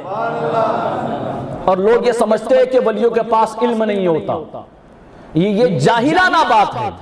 قرآن دلیل دے رہا ہے، قرآن اللہ اپنے خاص بندوں کو اپنی رحمت بھی عطا کرتا ہے اور ساتھ ہی ساتھ علم لدنی عطا کرتا ہے۔ وہ علم دیتا ہے جو کسی اور ذرائع سے حاصل نہیں کیا جا سکتا ہے، اللہ ہی کی جانب سے وہ علم عطا ہوتا ہے، اللہ ہی کی جانب سے عطا ہوتا ہے۔ تو یہ سفر کیا، اب سنیے، اس دوران اس سے آپ کو یہ بات بتانا مقصود تھی کہ حضور غوث پاک کی نظر میں علم کی کتنی اہمیت ہے۔ اس لیے آج علم کی اہمیت پیدا کرو اگر حضور غوث پاک کو مانتے ہو تو، اور پہچانو اپنے پیر کو، وہ کتنے بڑے عالم دین ہے، اپنے وقت کے مجدد ہے۔ میں نے بتایا نا، بڑے بڑے علماء کرام زانو ادب طے کرتے تھے آپ کی بارگاہ میں، زانو ادب طے کرتے تھے۔ تو حضور غوث پاک نے بڑی مشقت اٹھائی، اس کے بعد اس دوران جب آپ پڑھتے تھے تب بھی آپ جنگلوں میں چلے جاتے تھے، 2-3 دن جنگلوں میں رہتے، جب کچھ نہیں ملتا کھانے کو پریشان ہو جاتے، وہاں بھی بے ہوش ہو جاتے، پھر ہوش میں آتے، پھر شہر کی طرف آتے۔ یعنی اس کا مطلب یہ ہے کہ علم حاصل کرنے کے بعد آپ نے اس کو عملی جامہ پہنایا، مشقتیں کی، ریاضات مجاہدات کیے، نفس کشی کی، مخلوق سے دور ہو کر کے ذکر الہی میں مشغول رہے، اللہ کا ذکر کیا۔ اب آؤ یہ بات بھی لے لو، حضور غوث پاک کے ماننے والے ہیں ہم، کتنے لوگ اس میں ماننے والے ہیں؟ ذرا ہاتھ اٹھاؤ۔ اب میں شرمندہ تو نہیں کروں گا آپ کو، مگر پوچھوں کہ ابھی کتنے لوگ اس میں نمازی ہیں؟ تو سوچنے والی بات ہے، کتنے ہاتھ اٹھیں گے اور کتنے نہیں اٹھیں گے؟ ذرا غور کرو، سوچ کر دیکھو ٹھنڈے دل سے، حضور غوث پاک کی زندگی کیا ہے، آپ کے میرے پیر کی زندگی کیا ہے؟ ایک رنگ چڑھا ہے ہماری زندگی پر ان کا، ایک رنگ چڑھا ہے۔ ہم جو چاہتے ہیں وہ ان کے لیے کرتے ہیں، وہ جو چاہتے ہیں وہ ہم کرتے ہی نہیں۔ ہم جو چاہتے ہیں وہ ہم کرتے ہیں، وہ جو چاہتے ہیں وہ ہم کبھی نہیں کرتے۔ وہ یہ ہے جو پسند ہے ان کی، وہ یہ ہے قُلْ إِنَّ صَلَاتِي وَنُسُكِي وَمَحْيَايَ وَمَمَاتِي، کہ میری نماز، میری قربانی، میرا جینا، میرا مرنا سب اللہ کے لیے ہے۔ نا تصویر حضور غوث پاک کی زندگی کی پوری، اس آیت مبارکہ کی پوری تفسیر ہے کہ نہیں؟ پوری امیج دکھائی دے گی آپ کو۔ دیکھو یہ سفر 50 سال تک رہا، کتنے سال تک؟ 50 سال تک۔ آپ نے 90 سال کی عمر پائی ماشاءاللہ، کتنے؟ 90 سال، 50 سال تک پھر یہ ریاضات کرتے رہے۔ یہاں سے نکلنے کے بعد اس لیے کہ یاد رکھو، جو ولی ہوتا ہے نا تو حضرت خضر علیہ السلام ہمیشہ اس کی مدد کرتے ہیں، ان کے ساتھ رہتے ہیں۔ تو حضور غوث پاک کے ساتھ حضرت خضر علیہ السلام بچپن سے تھے، مگر حضور غوث پاک فرماتے ہیں میں جان نہیں پایا۔ کیا بولیے؟ میں جان نہیں پایا۔ جیسے بچپن میں آپ نے کہا نا فرشتوں کی آوازیں آتی تھی مگر میں دیکھ نہیں پایا، ایک عمر تھی۔ تو ایسے ہی خضر علیہ السلام بچپن سے ساتھ میں تھے، آپ فرماتے ہیں میں پہچان نہیں پایا، مگر جنگلوں میں جب طالب علم کا زمانہ تھا تب بھی ریاضات کیے۔ جب طالب علم کی منزل سے گزر گئے، فارغ ہوئے، اس کے بعد باقاعدہ آپ نے 25 سال جنگلوں میں گزارے۔ کتنے؟ بولیے کتنے؟ جنگلوں میں گزارے، طالب علم کے زمانوں میں بھی گزارے، مگر بعد میں جو گزارے نا، حضرت خضر علیہ السلام آئے، اپنے آپ کو انہوں نے ظاہر کیا اور فرمایا میں خضر ہوں، میں جو کہتا ہوا تمہیں کرنا ہے، میری مخالفت نہیں کرنا۔ حضور غوث پاک نے فرمایا جی آپ جیسا کہیں گے ویسا میں کروں گا۔ کہا جو معمولات آپ کے ہیں، ریاضات کے، مجاہدات کے، اس کو جاری رکھیے جنگل میں، آپ یہاں بیٹھیے میں آتا ہوں۔ یہ کہہ کر حضرت خضر علیہ السلام چلے جاتے، اور کب آتے؟ 1 سال بعد۔ بولیے کتنے سال بعد؟ 1 سال بعد۔ پھر آتے، ملاقات کرتے اور کہتے ٹھیک ہے میں ابھی آتا ہوں، یہ کہہ کے چلے جاتے، پھر 1 سال بعد آتے۔ ایسے 3 سال گزرے۔ کتنے؟ 3 سال گزرے۔ یہ تربیت کے مراحل تھے، عملی جامہ پہنایا تھا، جو کچھ پڑھا تھا اس کو عملی جامہ پہنایا تھا، ریاضات مجاہدات کیے، اور حضور غوث پاک کا دل لگا۔ اس دوران شیطان نے بڑے حملے کیے، اور حضور غوث پاک نے مقابلہ بھی کیا۔ وہ ایک الگ واقعات ہے۔ بعض اوقات تو شیطان سرنڈر ہو کر آیا کہ میں ہار گیا ہوں، آپ کو بہکاتے اب کچھ نہیں کر سکتا، آپ مجھے اپنے ساتھ رکھ لو۔ حضور غوث پاک نے فرمایا کہ تو فتنہ گر ہے، تو کبھی بھی فتنہ کر سکتا ہے، مجھے تجھ پر رتی برابر بھروسہ نہیں ہے۔ لا حول ولا قوت پڑا تو وہ وہاں سے بھاگ گیا۔ کئی بار غیبی امداد آئی، ایک ہاتھ پڑا شیطان پر، وہ زمین میں دھس گیا۔ کئی بار جنگلوں میں حضور غوث پاک کے ہاتھ میں ایک تلوار تھمائی گئی تاکہ شیطان کا مقابلہ کر سکے، تلوار دیکھتے ہی شیطان بھاگ گیا۔ کئی بار جنگلوں میں آ کر کے اپنے رشتہ دار، اقارب، عزیز و اقارب، خاندان والوں کی یاد دلائی، کہا وہ تجھے یاد کرتے وغیرہ وغیرہ۔ غرض کے جس طرح سے بھی ہو سکتا تھا دنیا کی طرف مائل کرنے کے لیے یہ وار کرتا رہا۔ حضور غوث پاک پر ایک بھی بار شیطان کا کارگر نہ ہوا، آپ نے ہر وار کو ناکام کیا، ہر وار کو ناکام کیا۔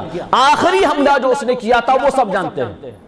آخری جو حملہ کیا حضور غوث پاک پیاس کی شدت جنگلوں میں، جنگل میں تو کھانے کو ایسے بھی کچھ نہیں ہوتا تھا، مگر کئی بار جنگلوں میں اکثر پتے کھا کر کے دن گزارے، پانی پیتے پتے کھاتے، مگر حضور غوث پاک خود فرماتے ہیں آپ کے اور میرے پیر کا عمل بتا رہا ہوں، ایسے پختہ عمل کرنے والوں کو دیکھ کر کے ہم کو کم سے کم نمازی تو ہو جانا چاہیے نا، کم سے کم، مگر ہم وہ بھی نہیں ہو سکے۔ بتاؤ نا اس کو ماننا کہیں گے، اس کو ماننا کہتے ہیں، پھر مانا کیا آپ نے حضور غوث پاک کو؟ آپ فرماتے ہیں کہ جنگلوں میں ایک سال ایسے گزارا کہ صرف پانی پیا، کھایا کچھ نہیں، پھر ایک سال ایسے گزارا کہ صرف پتے کھائے، پانی نہیں پیا، صرف کھایا پیا کچھ نہیں، اور ایک سال ایسا گزارا کہ جس میں نہ کھایا نہ پیا نہ سویا، نیند بھی نہیں۔ جو پیدائشی ولی ہے، قرب خدا جس کو بچپن سے میسر ہے، غیبی آوازیں جس کی رہنمائی کرتی ہو، اس کا عمل بتا رہا ہوں۔ یہ سفر ولایت کے مرتبے پر تک پہنچنے کے لیے نہیں تھا، کیونکہ یہ آلریڈی پہنچے ہوئے تھے، مگر پھر بھی سفر کیا، کیونکہ اس مرتبے تک پہنچنا ہے نا جو مرتبہ خدا نے عطا کیا ہے۔ بات سمجھے نہیں آپ؟ نہیں سمجھے؟ جس کو مرتبہ عطا کیا جاتا ہے نا تو وہاں تک پہنچنے کے لیے بھی وہ سفر کرتا ہے۔ جیسے اب سنیے، صحابہ کرام میں چند صحابہ کرام کو آقا علیہ السلام نے جنت کی بشارت دی کہ نہیں دی؟ ذرا سب لوگ بولیے، میری بات سب سن رہے ہیں؟ آقا علیہ السلام نے کئی صحابہ کرام کو جنت کی بشارت دی یا نہیں دی؟ بولیے، تو جنتی ہوئے یا نہیں؟ جنتی ہو گئے نا، یعنی انتقال ہوتے ہی جنت عطا کرنے کا مقصد یہ ہے، بات یہ ہے کہ جنت عطا کر دی، اس کا مطلب قبر میں کچھ نہیں ہونا، میدان محشر کی سختیاں ختم، پل صراط سے نہیں گزرنا، اور گزرنا ہے تو کامیاب ہے۔ ابھی ہمارا تو کچھ بھی طے نہیں ہے، قبر کے منزل سے گزرنا ہے، کوئی تکلیف نہیں ہے، کامیاب ہے۔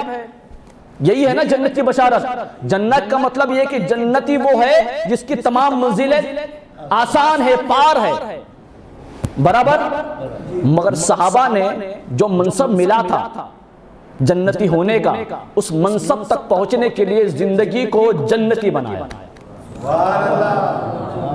اپنی زندگی کے اعمال کو جنتی اعمال بنایا، اپنے زندگی کے اعمال کو کیسے عمل بنایا؟ جنتی عمل۔ جنتی عمل کیا ہے؟ یہی سب جو آقا علیہ السلام نے بتایا، نماز، روزہ، حج و زکوٰۃ، صدقات، خیرات، اعمال صالحہ، اس میں گناہ نہیں ہے، نافرمانی نہیں ہے، مخالفت نہیں ہے، حکم عدولی نہیں ہے۔ کیا صحابہ نے ایسا کچھ؟ ذرا بولیے، صحابہ کی زندگی پڑھی ہے نا، دیکھا ہے نا؟ نہیں نہ کیا۔ تو جن کو جنت کی بشارت مل گئی، جب جنت مل گئی تو اب کچھ کرنے کی حاجت کیا؟ یہ نہیں سوچا، یہ نہیں سوچا کہ اب کیا کرنا ہے، جنت تو مل گئی۔ پھر ہم کس خیال میں بیٹھے ہیں کہ پیر کا دامن ہاتھ میں ہے تو ہمیں کچھ کرنے کی ضرورت نہیں ہے۔ ہم کس خواب خیال میں ہیں کہ جنت کے مالک ہمارے نبی مختار صلی اللہ علیہ وسلم ہے، وہ ہماری شفاعت کریں گے، سفارش کریں گے اللہ کی بارگاہ میں، ہمیں کچھ کرنے کی حاجت کیا ہے؟ یہ تصور آیا کہاں سے؟ جب صحابہ نے یہ تصور نہیں دیا تو یہ تصور ہمارے درمیان کہاں سے پیدا ہوا؟ اس کا مطلب کسی نے غلط جو ہے بات ہمارے دماغ میں ڈالی ہے، کسی نے غلط گائیڈ کیا ہے ہم کو۔ یہ تصور نہ صحابہ کا ہے نہ اولیاء کا ہے۔ کوئی ایک ولی بے عمل بتاؤ، پھر یہ بے عملی اور بد عملی ہمارے مسلک میں کہاں سے آئی؟ ہم کیسے بے عمل ہو گئے؟ ہم جن کے ماننے والے ہیں جب ان کا تصور نہیں ہے، وہ اتنے سخت ہے، کیا ان کو بھروسہ نہیں تھا رسول پاک پر؟ یا غریب نواز کو بھروسہ نہیں تھا رسول پاک پر جو اتنی محنت کرے گی؟ وہ تو خاندان والے ہیں، آل ہے، امام حسن امام حسین کے بیٹے ہیں، ان کے جد حضرت مولا علی مشکل کشا ہے، تب بھی وہ اتنی محنت کرے، ہم نے کس پر بھروسہ کیا ہے؟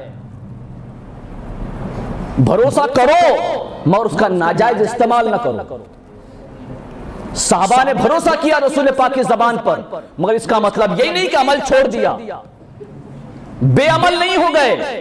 حضور غوث پاک غریب نواز جیسا بھروسہ کوئی حاصل نہیں کر سکتا جتنا اعتقاد عقیدہ ان کا رسول پاک پر ہے، باوجود اس کے کہ وہ آل بھی ہے، باوجود اس کے کہ وہ واقعی میں جنتی ہے کیونکہ خون نبی کا ہے اور ایمان کی دولت ساتھ ہے، اتنا بھی کافی تھا، مگر اس کے باوجود محنت اور مشقت دیکھو ان کی زندگی میں۔ معمولی ہے کر سکتا ہے کوئی، سال بھر بھوکا پیاسا اور نیند بھی نہیں، یہ وقت گزارا کتنے سال؟ 50 سال۔ 50 سال کے بعد حضور غوث پاک بغداد شریف کی طرف تشریف لائے، شہر میں تھوڑے دن رہے ادھر ادھر مسجد میں، اور حالات دیکھے، ارادہ کیا کہ مخلوق کے ساتھ میں رہ نہیں سکتا۔ کیوں پتا ہے؟ کیونکہ جو حالات ہم دیکھ رہے ہیں نا، اس سے زیادہ بدترین حالات اس زمانے میں تھے۔ خوارج اور رافضی لوگ، انہوں نے بھی سر اٹھایا ہوا تھا، معتزلہ نے سر اٹھایا ہوا تھا، بد عملی بد کرداری پھیلی ہوئی تھی، بڑے بڑے علماء موجود تھے مگر سب غلام تھے، جس کے بڑے بڑے بادشاہوں کے دربار میں سب بکے ہوئے تھے، بڑے بڑے علماء تھے اس زمانے میں۔ اور جو زمانہ آج ہم دیکھ رہے ہیں نا، اس زمانے میں بھی ولیوں کے نام پر طریقت کو الگ کر کے ایک نئی باغ دوڑ ڈالی گئی تھی، طریقت کے نام پر ایک نیا سلسلہ چلایا گیا تھا، اس زمانے میں بھی تھا۔ فرق اتنا آیا ہے کہ اس زمانے والے حضور غوث پاک کے نام سے چلاتے ہیں،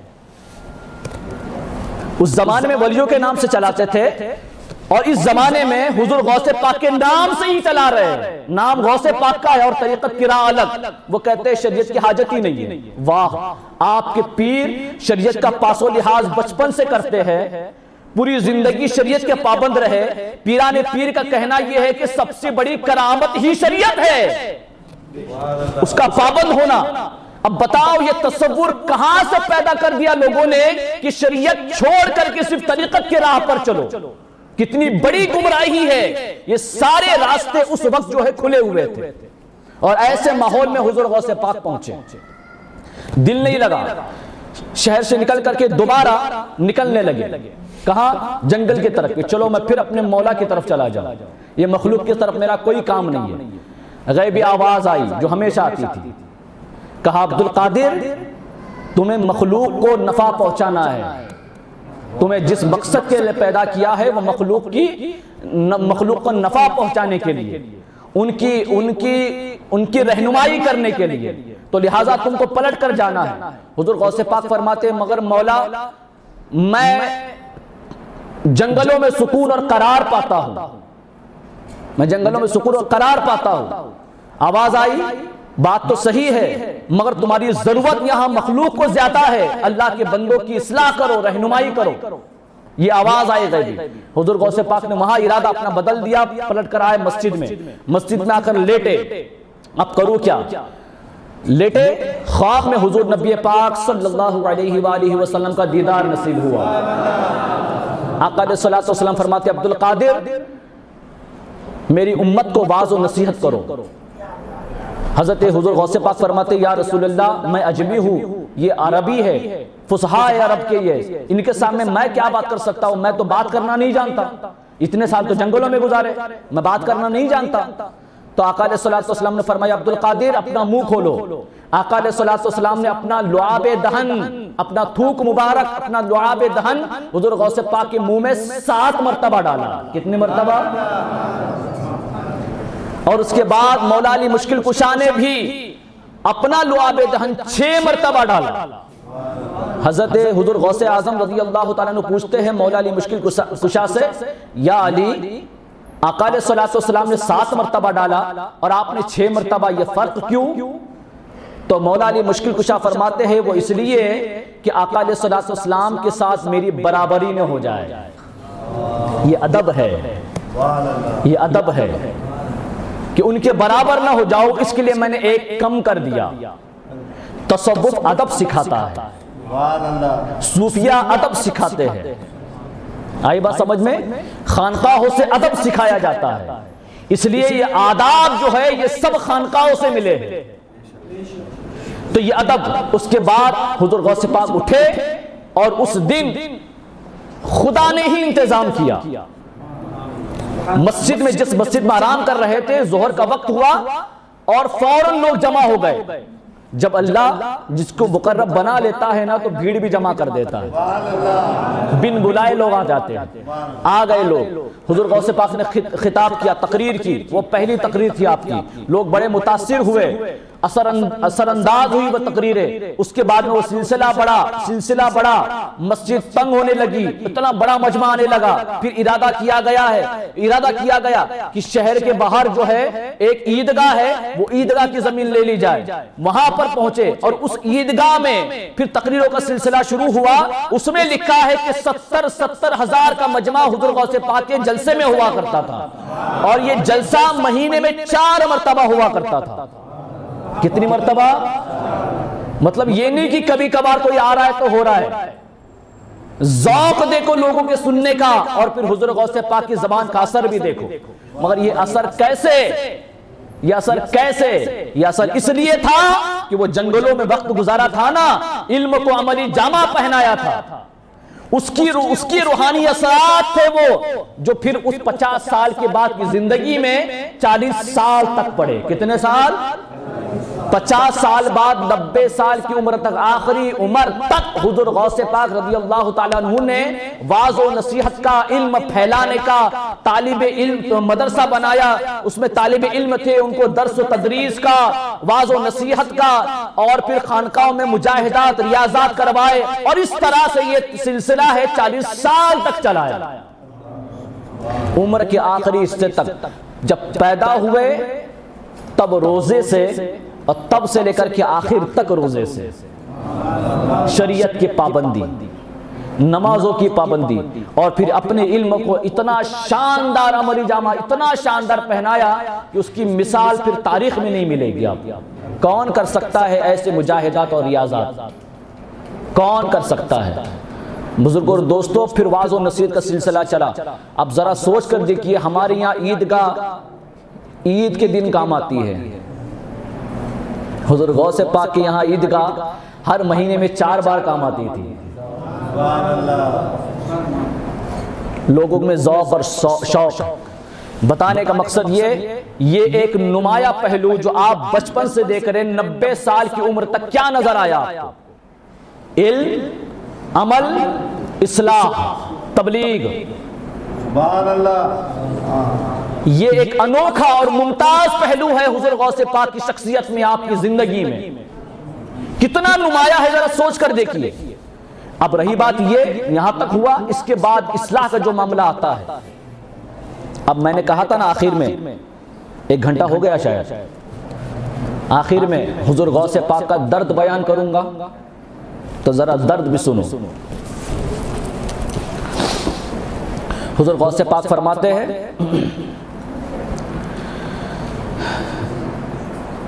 حضور غوث پاک فرماتے ہیں کہ اے غلام، جس راہ پر میں چلا ہوں میں نے اس منزل کو طے کر لیا۔ میں حضور غوث پاک کا خطبہ سنا رہا ہوں آپ کو۔ کیا سنا رہا ہوں؟ ذرا زور سے بولیے۔ یہ خود حضور غوث پاک رضی اللہ تعالیٰ عنہ نے بیان کیا ہے، آپ کے ملفوظات کتابوں میں محفوظ ہے۔ آپ فرماتے ہیں کہ اے غلام، جس راستے کو میں نے طے کیا ہے بڑی مشکلوں کے ساتھ، اور میں تجھے دیکھتا ہوں کہ تو اس راستے پر چلتے ہوئے بڑی دقتیں محسوس کرتا ہے، افتاء و خزاں ہے تو، اور تجھے دستگیری کی ضرورت ہے۔ حضور غوث پاک دیکھ رہے، کس کو دیکھ رہے؟ اپنے غلاموں کو۔ یاد رکھو اس وقت جو ان کے مجمع میں لوگ تھے نا، اس وقت جو ان کے مجمع میں لوگ تھے نا، آپ کی تقریروں کا اثر ایسا تھا کہ آپ کے مجمع میں کئی جنازے اٹھ جاتے تھے۔ آپ کی تقریر میں کئی جنازے اٹھتے تھے، 2-4 جنازے تو اٹھ ہی جاتے تھے۔ کئی لوگوں کو عشق الہی کا جام نصیب ہو جاتا تھا۔ کچھ لوگ اپنے کپڑے پھاڑ دیتے، معرفت کے نور سے روشن ہو جاتے سینے۔ کچھ لوگ صدق دل سے اپنے گناہوں سے توبہ کرتے۔ بہت سارے علماء کرام اور بہت سارے بزرگان دین بھی اس مجمع میں آیا کرتے تھے۔ سنا تھا، بڑی شہرت تھی کہ حضور غوث پاک کے جلسے میں لوگ بڑی کثرت سے توبہ کرتے ہیں، لاؤ چلو آنکھوں سے دیکھ لے۔ تو ایک بزرگ آئے، وہ لکھا ہے کہ حضرت روز بہان بقلی علیہ الرحمہ تھے۔ ایک دھاگا لے کر آئے، دھاگا لے کر آئے، اور جب حضور غوث پاک کا خطبہ شروع ہوا، تقریر شروع ہوئی، خطابت شروع ہوئی، تو پھر دھیرے دھیرے ذرا سوچ کر دیکھیے وہ کیا تقریریں تھی جو لوگوں کے جنازے اٹھتے تھے، وہ کیا تقریریں تھی جو لوگ توبہ کرتے تھے۔ ذرا سوچئے وہ کیا کہتے ہوں گے، ان کا درد وہ بیان کرتے تھے۔ ان کو پتا تھا نبی کی امت گمراہی کے راستے پر جا سکتی ہے، بھٹک سکتی ہے، اور بھٹکے ہوئے کو راہ دکھانی تھی۔ اس کے لیے وہ رہنمائی کرتے تھے، قرآن و حدیث بیان کرتے تھے، اپنا درد بیان کرتے تھے۔ تو جب بیان کرتے تھے تو لوگ توبہ کرتے تھے، ان کی اصلاح کی جاتی تھی تو توبہ کرتے تھے۔ تو حضرت روز بہان بقلی علیہ الرحمہ بڑے پائے کے بزرگ گزرے اس زمانے کے، وہ فرماتے ہیں کہ جب حضور غوث پاک نے خطابت شروع کی، لوگ توبہ کرنے لگے، تو جب ایک بندہ کھڑا ہوتا کہتا میں توبہ کرتا ہوں اپنے تمام گناہوں سے، آج کے بعد تمام گناہ چھوڑ دوں گا، آپ کو میں گواہ بناتا ہوں میری توبہ پر۔ جب یہ اعلان ایک بندہ کرتا تو حضرت روز بہان بقلی علیہ الرحمہ ایک گاٹ مارتے، پھر دوسرا کھڑا ہوتا دوسری گاٹ مارتے، تیسرا کھڑا ہوتا تیسری۔ غرض کے جیسے جیسے توبہ کرنے کے لوگ کھڑے ہوتے، آپ گاٹ پر گاٹ مارے جاتے۔ حضور غوث پاک نے نظر پڑی، کہتے ہیں روز بہان اب کتنی گاٹیں مارو گے؟ یہ بھی پتا تھا آپ کو کہ کون کیا کر رہا ہے مجمع میں، کہتے کتنی گاٹیں مارو گے؟ اس کا مطلب یہ کہ توبہ کرنے والے تائبین اتنی کثرت سے ہوتے تھے کہ گاٹ مارنے والے رک نہیں پاتے تھے۔ وہ کیا درد تھا اس کو جانو، ہم نے کبھی نہیں جانا اپنے بزرگوں کو۔ وہ درد کیا تھا؟ وہ درد تھا جس درد سے ہمارے آقا جناب احمد مجتبی محمد مصطفیٰ صلی اللہ تعالی علیہ وآلہ وسلم راتوں کو رویا کرتے تھے، امتی امتی کر کے فریاد کرتے تھے رب کی بارگاہ میں۔ اسی درد کو حضور غوث پاک نے اپنے سینے میں محسوس کیا تھا، اور اسی درد کی خاطر کی یہ امت اگر راستے پر نہیں آتی، رسول پاک کے نقش قدم پر نہیں چلتی، شریعت کی پابند نہیں ہوتی، تو ان کو کون بچائے گا؟ میری ذمہ داری ہے ان کو راہ دکھانے کی، ان کی اصلاح کرنے کی۔ اس کے لیے حضور غوث پاک خطاب کرتے تھے، واعظ و نصیحت کرتے تھے، اور لوگوں میں اپنا درد بیان کرتے تھے، اور اس کا اثر پڑتا تھا کہ لوگ توبہ کرتے تھے۔ بزرگوں اور دوستوں، یہ سلسلہ آپ نے چلایا۔ آپ فرماتے ہیں غلام جس راستے پر ہے، غلام جس راستے پر میں چلا ہوں اور میں نے منزل طے کر لی ہے، اور میں تجھے دیکھتا ہوں کہ تو لڑکھڑا رہا ہے، اس راستے میں تیرے لیے مشکلیں ہیں، دقتیں ہیں، تو میں چاہتا ہوں کہ تیری دستگیری کروں تاکہ تو بھی میرے ساتھ چل۔ حضور غوث پاک فرماتے تو بھی میرے ساتھ چل تاکہ میں تجھے منزل تک پہنچاؤں۔ اسی کو کہتے ہیں مرید ہونا۔ اگر اس کے سوا کوئی اور معنی ہے تو پھر مجھے بتاؤ۔ اگر اس کے سوا کوئی اور معنی ہے مرید ہونے کا، ارادہ کر کے چلنا، ارادہ کر کے چلنا کہ اللہ کی طرف جانا ہے، اور پیر کا کام یہ ہے کہ اس مرید کو جس نے ارادہ کیا ہے خدا تک پہنچانا۔ تو اس مقصد سے وہ درد بیان کرتے تھے اور چلانے کی کوشش کرتے. یہ نصیحت حضور غوث پاک فرماتے ہیں ہم کو کیونکہ اس زمانے میں جو آپ نصیحت کرتے تو اس وقت تو بہت سارے تائبین تھے, توبہ کرنے والے تھے, بہت سارے اولیاء تھے, بہت سارے اچھے علماء تھے, لوگ بہت اچھے تھے آپ کے مجمع میں بیٹھنے والے. کیسے نہ ہوتے, آپ کے خاندان میں جتنے بھی لوگ ہیں آپ کے عزیز و اقارب, کتابوں میں لکھا ہے سب کے سب ولی ہے. جو اس پائے کا ولی ہو, اس مرتبے کا ولی ہو کہ جس نے اپنے پورے خاندان کو ولایت کے مرتبے تک پہنچایا ہو, تو اس مجمع کا عالم سوچئے کیا ہوگا. تو ہم سے تو بہت اچھے تھے وہ, بہت اچھے تھے وہ لوگ. ذرا سوچ کر دیکھو 70 ہزار, آج کوئی جلسہ نہیں ہوتا ایسا ہمارے یہاں, یہ اس زمانے میں ہوتا تھا حضور غوث پاک کے زمانے میں. تو کتنے اچھے لوگ ہوں گے, کتنا ذوق اور شوق ہوگا. ان سے کہہ رہے حضور غوث پاک, جب ان سے کہہ رہے تو سوچئے ہم تو پہلے نمبر پر آئے نا, ہم سے بھی زیادہ آگے ہم لوگ آئے, کیونکہ ہم تو بہت پیچھے ہیں, بہت پیچھے ہیں. ہم نے تو صرف نام لیا ان کا اور کچھ نہیں کیا. رہی بات ان کا مشن اور ان کا کام, اس کو بھی وہ چلاتے تھے, وہ مشن کے ساتھ جڑے تھے, سب کام کو آگے بڑھاتے تھے. ملفوظات محفوظ کر لیے حضور غوث پاک کے, ہم نے تو کچھ بھی محفوظ نہیں رکھا. بزرگوں اور دوستو, اب آخری بات, امید کرتا ہوں میری گفتگو کا مقصد آپ کو سمجھ میں آیا. یہ حضور غوث پاک کی زندگی کا نمایاں پہلو ہے, وہ درد تھا آپ کا جو آپ بیان کرتے تھے. آپ فرماتے ہیں کہ طبیعت تو ہمیشہ چاہتی کہ پھر دوبارہ جنگلوں میں لوٹ جاؤ. طبیعت دوبارہ جنگلوں میں لوٹنے کو کہتی تھی کہ جنگلوں میں جاؤ اور اپنے مولا کی یاد میں مست رہو. مگر چونکہ خدا کی مرضی تھی, خدا کی پسند تھی, اور خدا یہ چاہتا تھا کہ میں اس کے بندوں کی رہنمائی کروں, اس لیے میرے اندر وہ جذبات زیادہ تھے. اتنے زیادہ تھے کہ اصلاح کا جذبہ, حضور غوث پاک فرماتے میرے اندر اتنا زیادہ تھا کہ خواب میں اور بیداری میں صرف اسی کے بارے میں سوچتا تھا. درد ہے یہ درد.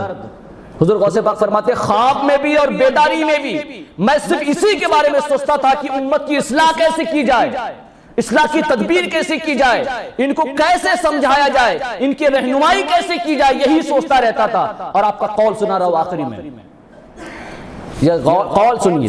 اور حضور غوث پاک کرتے بھی یہی تھے, ہم پورا دن اسی میں گزارتے تھے. درس و تدریس کا سلسلہ رہتا تھا, آواز و نصیحت کا 4 جلسے تو ہوتے تھے, بڑے جلسے جس میں 70,000 کا مجمع ہوتا تھا. اس کے سوا ہفتے میں اور 2 اجتماع ہوتے تھے. کل ملا کر کے ہفتے میں 3 اجتماعات ہوتے تھے کل ملا کر کے. یہ درس و تدریس کا سلسلہ بھی روزانہ کا جاری تھا مدرسے میں, وہ الگ تھا, پڑھاتے بھی تھے بچوں کو, اور بڑے بڑے طلبہ بھی تھے ان کے, بڑے بڑے علماء کرام بھی پڑھتے تھے ان کے پاس آ کر کے. یہ سب تو تھا. اب آخری قول سنو آپ کا, سب سن رہے ہیں, میں ان کا قول سنا رہا.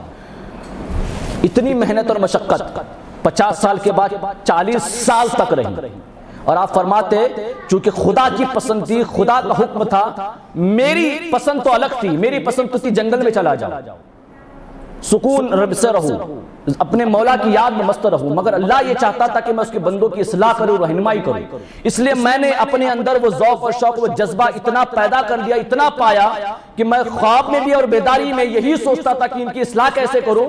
بعض اوقات, اب سنو, حضور غوث پاک فرماتے ہیں بعض اوقات مجھے یہ احساس ہونے لگا تھا کہ اگر میں بولنا بند کر دوں تو کوئی میرا گلا گھونٹ دے گا.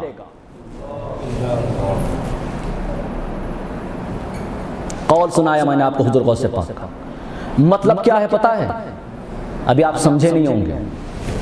مجھے احساس ہونے لگا تھا کہ اگر میں بولنا چھوڑ دوں تو کوئی میرا گلا گھونٹ دے گا, گلا دبا دے گا. گلا گھونٹنے کے بعد کیا ہوتا ہے, بولو نا, دم نکلنے لگتا ہے نا, سانس اکھڑنے لگتی ہے نا.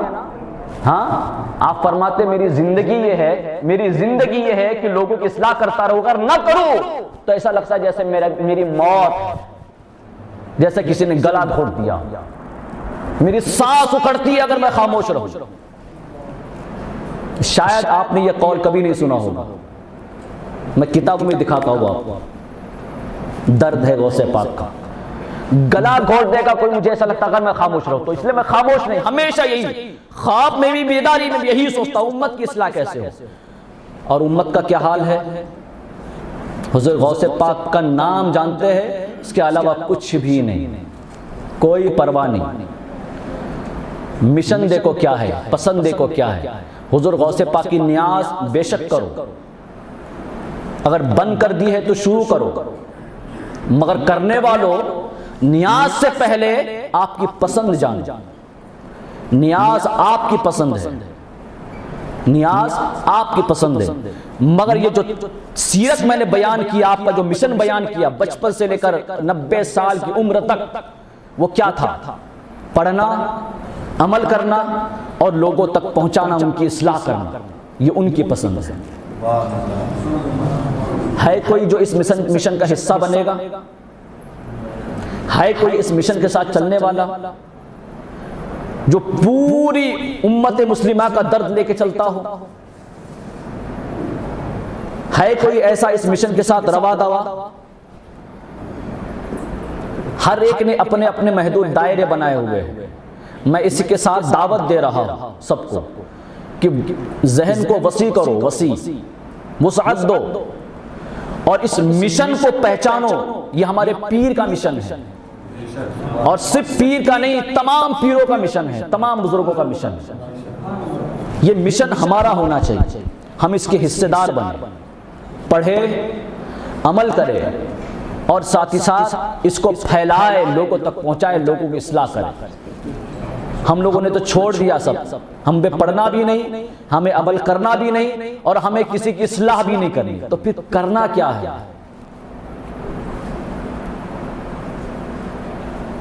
پھر کرنا کیا ہے؟ کیا پہچانا حضور غوث پاک اور کیا جانا حضور غوث پاک؟ تو بزرگوں اور دوستو، ایک مشن ہے اسمبلی آف گرین، جس کے ساتھ بہت سارے لوگ الحمدللہ وابستہ ہے. میں آپ کو بھی دعوت دیتا ہوں اس کی. یہی مشن ہے، ان بزرگوں کی تعلیمات کو زندہ کرنا، علم کے حوالے سے بیداری لانا، عمل کے حوالے سے خاص طور پر بیداری لانا ہے. علم اور عمل، کیونکہ جو ہماری جماعت سے باہر ہو چکی ہے، چیزیں باہر ہو چکی ہے، یہ دونوں چیز نہیں ہے. اور تیسری جب یہ نہیں ہے تو ہم کسی کو کیا سمجھائیں اور کسی کی کیا اصلاح کریں؟ یہ درد ختم ہو گیا. ہم لوگوں کا جینا مرنا ہمارے گھر کے لیے، ہمارے بیوی بچوں کے لیے، ہماری پراپرٹی کے لیے، ہماری مستقبل کے لیے، ہماری نسلوں کے لیے. آپ اور ہم یہ آیت پڑھ سکتے ہیں کہ قل ان صلاتی و نسکی و محیای و مماتی، کہ میری نماز، میری قربانیاں، میرا جینا، میرا مرنا. ذرا بول کر دیکھو، اللہ کے لیے ہے؟ نہیں ہے. دعوت ہے آپ کو حضور غوث پاک کے جلسے میں کہ اپنی زندگی بھی ایسی بنا لو کہ شان سے کہہ سکو کہ اللہ میری نماز تیرے لیے، میری قربانیاں تیرے لیے، میرا جینا تیرے لیے، اور میرا مرنا بھی تیرے لیے. یہ زندگی بنا. اور نہیں ہے تو پھر جینا تو پھر کیا، جانوروں کو بھی ہے، وہ بھی جیتے ہیں دنیا میں، وہ بھی اپنا وقت پورا کرتے، اپنی سانسیں پوری کرتے ہیں اور چلے جاتے ہیں. ہماری ان کی زندگی میں فرق کیا؟ بچے وہ بھی پیدا کرتے ہیں، پالتے وہ بھی ہے، بچوں سے پیار وہ بھی کرتے ہیں. وہ پیار کیا کرنا ہے جو جانور کرتا ہے اپنے بچوں سے؟ پیار تو وہ جو غوث پاک نے مریدین سے کیا، جو آقا علیہ السلام نے اپنی امت سے کیا. سوارا ہے، سوارا بنایا ہے. اگر ہم اپنی اولاد کو بنا نہیں سکے، اور کس کا بنانا ہے؟ دنیا کا نہیں. ہم کو کسی دنیا کا نہیں بنانا اپنی اولاد کو، اللہ اس کے رسول کا بنانا ہے. اور یہ بزرگوں کا مشن ہوتا ہے کہ بندوں کو اللہ اس کے رسول کی پہچان کرا کر وہاں تک ان کی رسائی کرائی جائے، پہنچایا جائے. اسی مشن کو لے کر یہ دنیا بھر میں پھیلتے، اپنا گھر چھوڑ کے پھیلتے ہیں، اپنا خاندان، اپنا وطن چھوڑ کے نکلتے ہیں. ہم نے کچھ نہیں چھوڑنا ہے، ہمیں صرف محلے سے گھر چھوڑ کے مسجد تک آنا ہے، علاقے سے علاقے میں جانا ہے، شہر کے شہر میں جانا ہے، اور کچھ علم حاصل کرنا ہے. کچھ عمل کی دولت سمیٹنی ہے، توشہ جمع کرنا آخرت کا، توشہ جمع کرنا آخرت کا۔ بولیے کریں گے؟ بس اس مشن کی میں دعوت دیتا ہوں آپ کو۔ یہاں بھی بہت سارے لوگ ہیں، ہمارے شاہ نواز بھائی بھی ہیں ماشاءاللہ، تو ان سے رابطہ کر کے، محسن ہے، بہت سارے صدام وغیرہ، یہ لوگ کوشش کر رہے ہیں اس علاقے کے، رابطہ کرے۔ اسمبلی آف گرین کا چینل بھی موجود ہے، یوٹیوب چینل ہے، فیس بک چینل ہے، اس کو بھی آپ سبسکرائب کریں، دیکھیں۔ اور صرف اتنا ہی نہیں ہے، یہ تو صرف ایک حصہ آپ نے لیا ہے دین کے تبلیغ میں، اس کو پھیلانے کا۔ بنیادی طور پر جب تک کہ آپ حضور غوث پاک کو مانتے ہو، جانتے ہو اور ان کے نقش قدم پر چلنے کا ارادہ نہیں کرتے تو پھر کوئی فائدہ نہیں۔ وہ ارادہ یہ ہے کہ بنیادی طور پر علم حاصل کرنے کی جستجو کرو، چاہے آپ کتنے بھی عمر کے ہو، کتنے بھی عمر کے ہو، اس سے کوئی فرق نہیں پڑتا، مگر علم حاصل کرو، اپنے عمل کو درست کرو، اپنی مسجدوں کو آباد کرو، اپنی مسجدوں کو آباد کرو، اور اس کے بعد پھر نیاز کرو۔ اس کے بعد کیا کرو؟ نیاز کرو۔ بتاؤ، نیازی نمازی ہوتا ہے، نیازی بے نمازی نہیں ہوتا۔ ورنہ زمانے میں یہ غلط تصور پھیلا ہوا ہے کہ نیازی جو ہے وہ بے نمازی ہوتا ہے۔ اب جس کی نیاز کرتے ہو انہی کے قول سناتا ہو آخر میں آپ کو۔ حضور غوث پاک فرماتے ہیں کہ بے نمازی کو اتنا ناپسند کرتے، آپ اتنا ناپسند کرتے ہیں، کیوں کہ کیسے پسند کرے جس کو رسول پاک نے پسند نہیں کیا ہو؟ کیسے پسند کر سکتا کوئی اللہ کا ولی؟ مریدوں سے بڑی محبت ہے وہ، اور چاہتے یہی ہے، درد یہی ہے کہ مریدوں کو راستہ دکھائے، رہنمائی کرے، ان کو گائیڈ کرے۔ اس لیے کہتے ہیں کہ میری رضا اور میری ناراضگی جان لو کس میں ہے۔ آپ فرماتے ہیں کہ میری پسند جو ہے وہ نماز میں ہے، اور بے نمازی مجھے اتنا ناپسند ہے کہ حضور غوث پاک فرماتے ہیں کہ بے نمازی کو مسلمانوں کے قبرستان میں نہ دفناؤ۔ یہ کیا نہیں آپ نے کبھی، مگر آپ نے اس قول سے اپنی ناراضگی کا اظہار فرمایا ہے، اظہار فرمایا ہے۔ یاد رکھو اس بات کو۔ تو یہ آخری دعوت ہے آپ کو غوث پاک کہ اگر واقعی میں حقیقی ماننے والے ہو تو پھر آج سے آپ علم کی جستجو شروع کریں گے اور مسجدوں کو آباد کریں گے انشاءاللہ۔ اللہ کی بارگاہ میں دعا ہے جو کچھ کہا سنا سمجھا اس پر ہم سب کو محبت کے ساتھ عمل کرنے کی توفیق عطا فرمائے۔ وما علینا الا البلاغ۔